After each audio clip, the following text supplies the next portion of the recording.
आज हकीम साहब ने ऐसा नुस्खा बना लिया है जो कि तमाम नुस्खों का बाप अगर कहें या दादा कहें परदादा कहें तो कम नहीं होगा।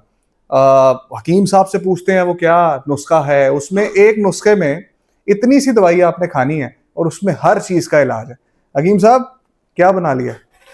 ये जी हमने एक करंट दवाई बनाई है और ये करंट दवाई इस तरह की है कि अल्हम्दुलिल्लाह जब मैं ये दाता साहब वाला मेला था तो वहाँ पे मैंने तकरीबन कोई 1000 बंदे को एक एक खुराक जो है ना खिला के और 5 मिनट बाद उनको पूछा जी बताएं इस दवाई का रिजल्ट क्या है।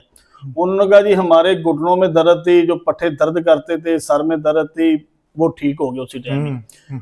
और जिन लोगों ने एक एक दो दो खुराकें साथ लेके गए उन्होंने घर से मुझे जाके कॉल की है, साथ में अपना कार्ड देता रहा। उन्होंने कहा जी हमें इसके साथ जो है ना फालज था मेरे वालिद साहब को, वो फालज के लिए हमने उसको खिलाई। अल्हम्दुलिल्लाह फालज भी इसके साथ बहुत ज्यादा बेहतर हो गया।